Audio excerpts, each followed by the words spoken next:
Hi, my name is Georgette Lasley Wiggins, and I'm here to give a little history on Juneteenth. There's a lot of people that ask me, what is Juneteenth? So I decided to do this little video on the history of Juneteenth. First off, I have to give most of my credit to and studies for this video to Dr. Scott. Um, Again, my name is Georgette Lasley, and I'm a business owner in the local community here in Hollywood, Florida. I opened up a business a couple of years ago in a small subdivision in Hollywood called Liberia. At that time, after being there about a year, it was time Juneteenth came around again. And what I did is I asked all my staff and everybody that came in, what we did was we told everyone Happy Juneteenth. And what I noticed in this area that my business was in, the most of our customers there was African American. So when I would say to them Happy Juneteenth, they would look at me like, what is Juneteenth? And I would look back at them and say, you don't know what Juneteenth is? And they say, we've never heard of it. So, being that I'm from a little town in Tallahassee called Quincy, Florida. Back then when I was a little girl, Juneteenth was called Jubilee Day. And of course I was born in 1970, but we still in certain areas in Quincy, Florida called Juneteenth Jubilee. And it later down the line became Juneteenth. And how did they get that name? They got that name from June 19th. So they took the 9 out, squeezed it all together, and called it Juneteenth. So I was raised to know what Juneteenth was, because that was a holiday in our little family in Tallahassee. We always celebrated it. Family come over, and it was Juneteenth. We celebrated it like the 4th of July. So once I was in my business and I realized, wow, they don't even know what Juneteenth is. So at that time, a couple of years ago, I started doing research to see if there was any Juneteenth celebrations here in Hollywood, Florida. So when I got here, I started asking people, you guys have Juneteenth celebrations? So what I found was there was none, close to none. There was one way down in Key West, and there was one over in Palm Beach County that celebrates. But there really haven't been a real Juneteenth celebration from County Line Road up to Deerfield Beach that I could find.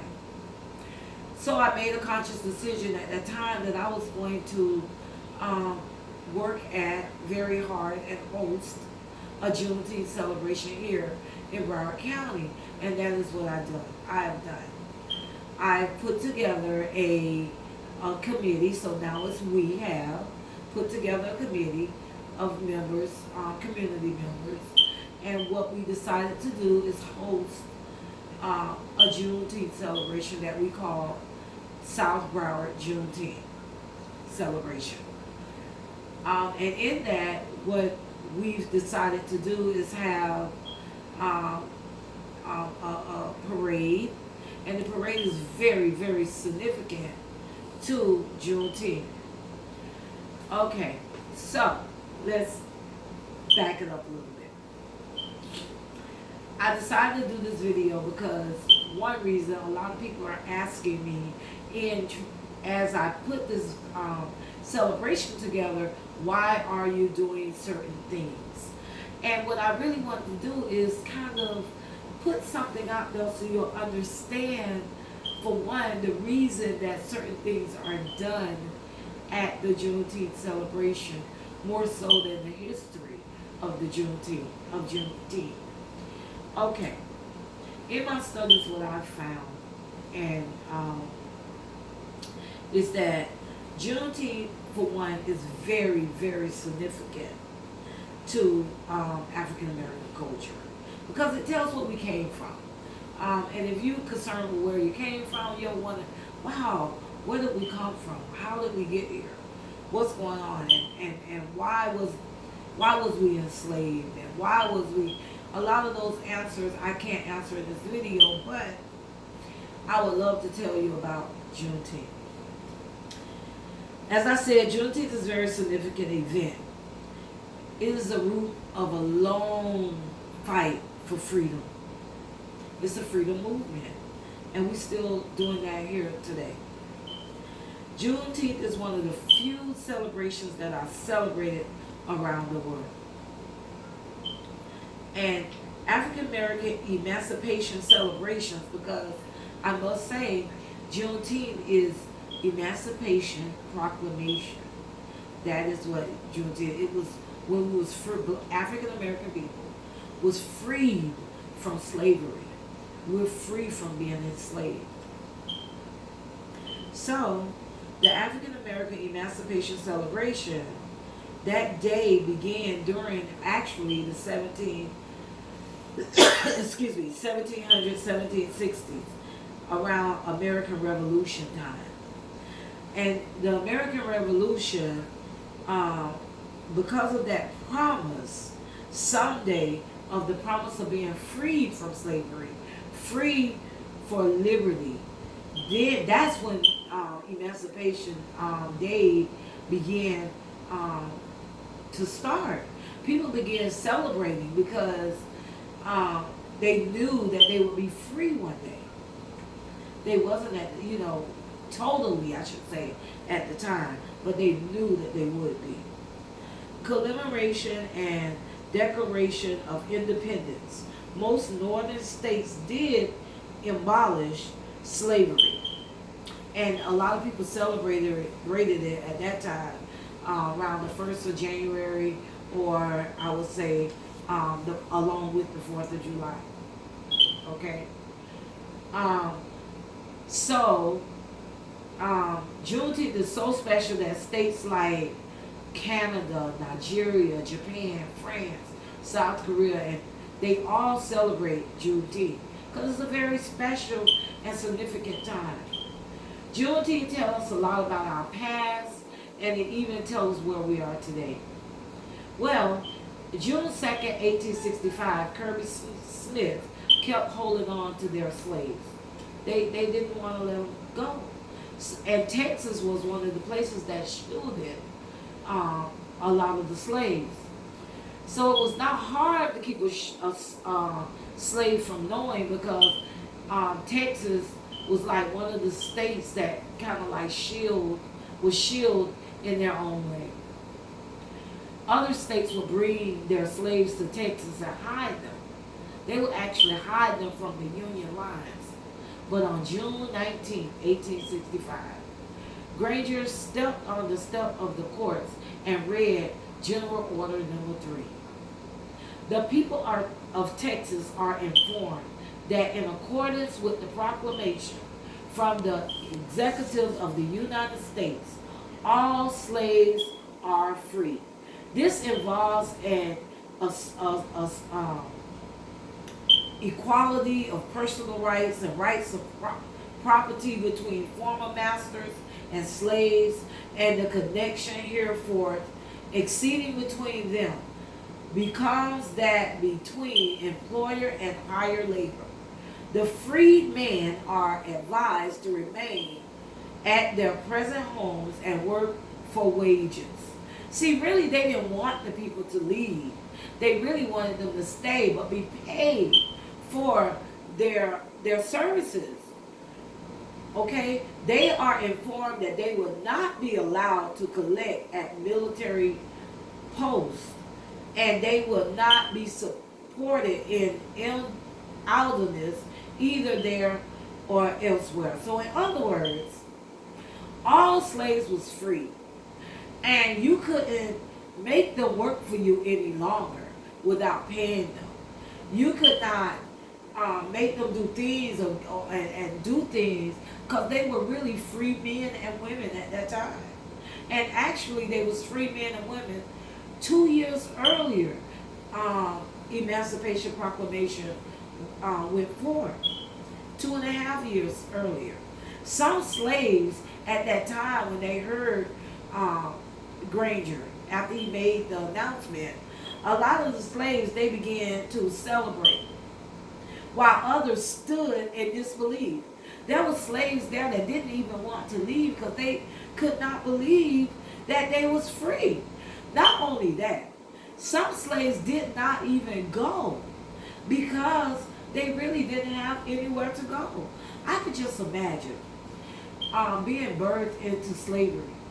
And just think about this. And all you know is the person that's over you or the master. And and now somebody telling you you're free to go. Where can you go when you got no money, no education? All you ever known was to serve these people that are before you. So I kind of can understand them standing there like in disbelief. But then again, we had other slaves that ran away. And they did the slaves that celebrated at the time. They began to pray to the God. A lot of them sang and danced right there in the street. That's how the celebration began. Misconception corrects. 1863 compressed information. It did not apply to the border states that stayed close to the Union. 500,000 or 800,000 did not wait for peace or just a piece of paper. They ran away. That's really kind of funny to me. They ran away. They wasn't waiting for a piece of paper to tell them they was free. Once they found out they was free, they ran. And what they did when they ran away, they started, they went to these free, what they call free communities. Because remind you, people in the North already had known that they was free. So the people in the North would go over and try to, I would say, gravitate to the people in the South to let them know, listen, we're free. You're free. I'm sorry. You're free. We have these communities that we're building that you could come to. And a lot of those communities contained a lot of churches. Because we are very spiritual. African American people are very spiritual people. So they began building like free communities because they knew the time was coming that all slaves would know that they really were indeed free. These free or new communities was started before Granger even came to Texas. Like I say, because a lot of the slaves that was from the North knew already they was free. They already knew that they was free. So they didn't really. So they tried to recruit a lot of other slaves who was there, who probably didn't know what to do. Like, why are you saying that? This is all we know. Because like I said earlier, Texas was very shielded. It was a shielded community. Juneteenth is very important because Texas was forced to acknowledge that slaves was free. And the word spread quite quickly. Slaves was looking for family members when they left. They were family members that were sold actually. And some was even some even left the country and went back to Africa. Some didn't even come back. First Emancipation Day was called Jubilee.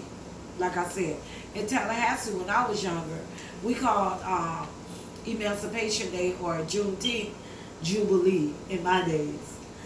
Okay, so the first Emancipation Day was called Jubilee.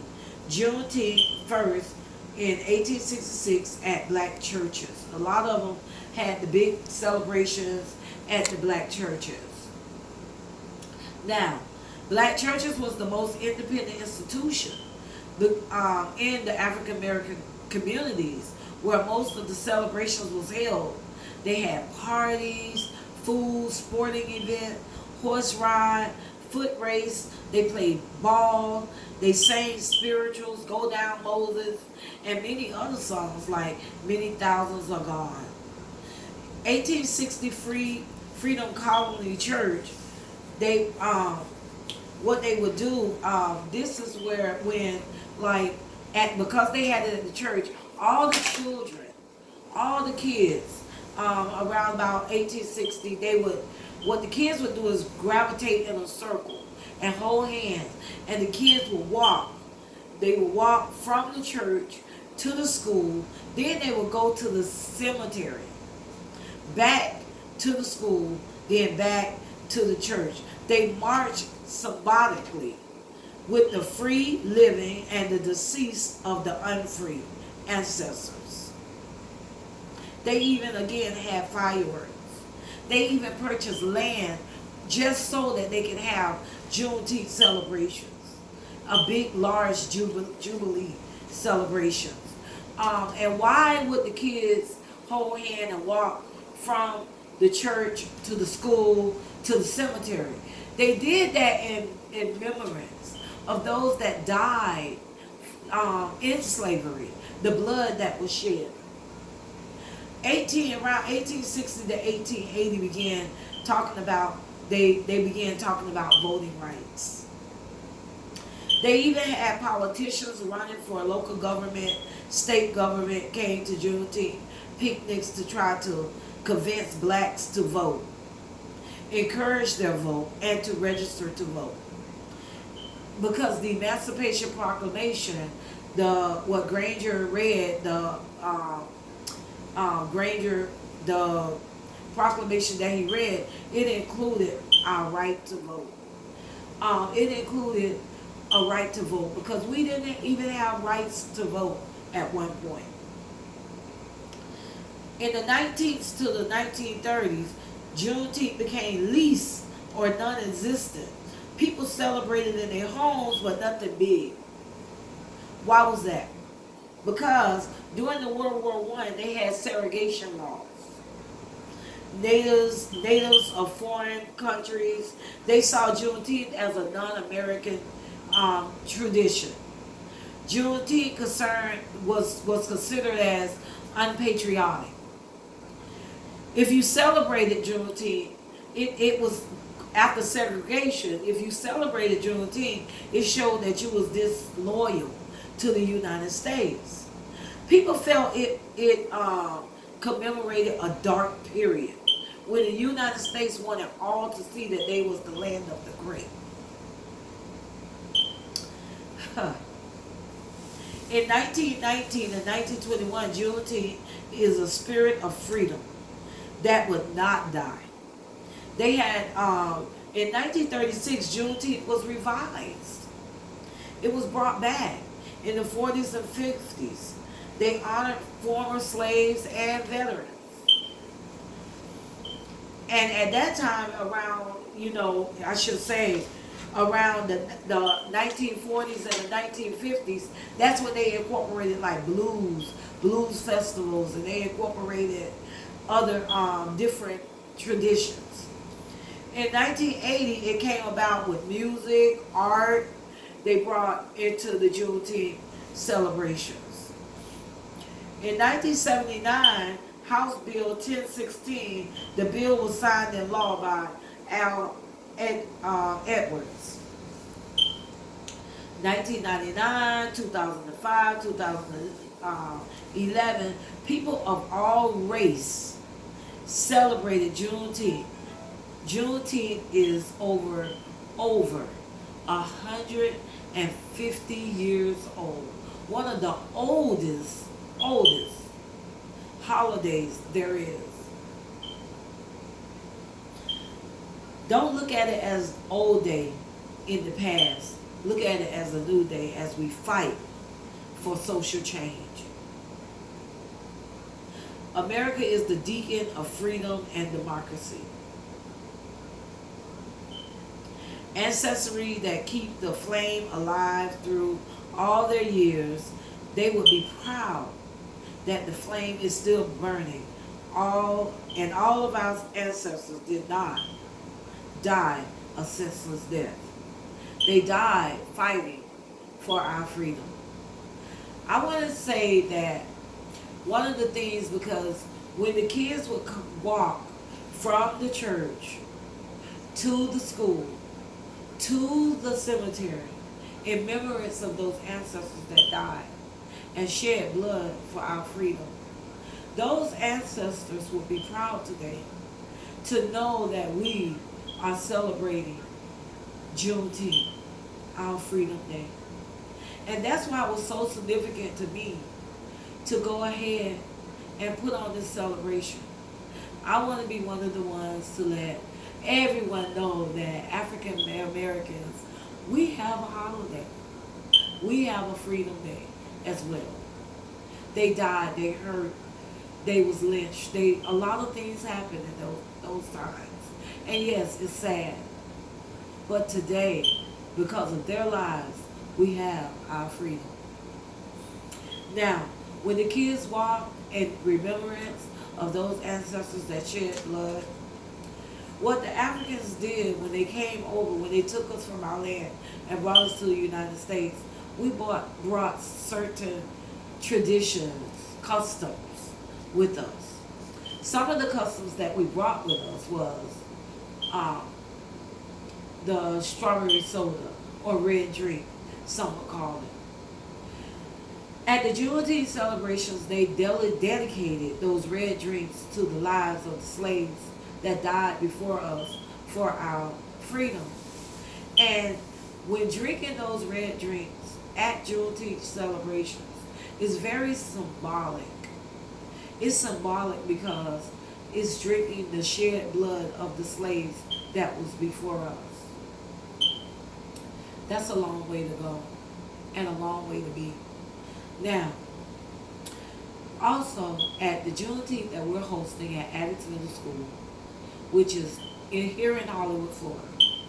The address is 3500 North 22nd Avenue in Hollywood. And the celebration is going to be from 10 a.m. that morning. And it will start with the Junkanoo Parade. Junkanoos, a lot of people look at Junkanoos as Goombay dancers because they have a lot of Goombay festivals. But Junkanoos actually was an instrument that was played in Africa. It's a drum, the Junkanoo. And it came from Africa. And once all this went down, a lot of our African brothers and sisters, foremothers and fathers, they fled Africa and went to Bahamas. And they settled in the Bahamas. And they picked up a lot of the Bahamian customs. But just know that the Junkanoo and the dancing and the tradition and the celebration that is actual African culture, African culture, or African, how would I say it? African tradition, the dance and the dance to the gods for the ancestors that went before us. So, our parade will start at 10 a.m. It will go down newly named Hope Street to J.A. Ely Boulevard, which is the same as 22nd Avenue. And it will head east on Hope Street to J.A. Ely. And then it will head north into Addicts Middle School baseball field. And the Juneteenth celebration will kick off at 11 a.m. It's an all-day, one-day celebration here in the South Broward, I should say, in the Hollywood, Florida. We have a lot of headliners. We will be doing a libation that morning. That's when you pour water or a substance, sometimes rice, out of a vase or a glass on the ground to the ancestors that went before us. So we will be doing that tradition. Also, we will be singing some of the songs that they sang at the time after when Juneteenth first began, back in 1865. So I'm very excited and I'm very happy, but I wanted to kind of do this video just to kind of answer some questions. I had a lot of people say, why are you doing a parade? The parade represents our ancestors. Think about it. The kids, they went from the church. We will be starting in the parking lot of the church. The church is New Hope Church on the corner of Sheridan and 23rd Avenue. So it'll be starting from the church. Then we will pass the cemetery. And then we will enter into the school. I know it's not the right order, but it's by divine assignment that it happened to be this way. And it's going to be at Addicts Middle School. The address is 3500 North 22nd Avenue. That's in Hollywood, Florida. June the 16th, 2018. South Broward has its very first Juneteenth celebration. I pray and I hope to see you all there. This is our celebration. We are celebrating freedom. We ask anyone and everyone of all race, creed, to come out and celebrate with us on this wonderful, historic day for the city of Hollywood. Thank you.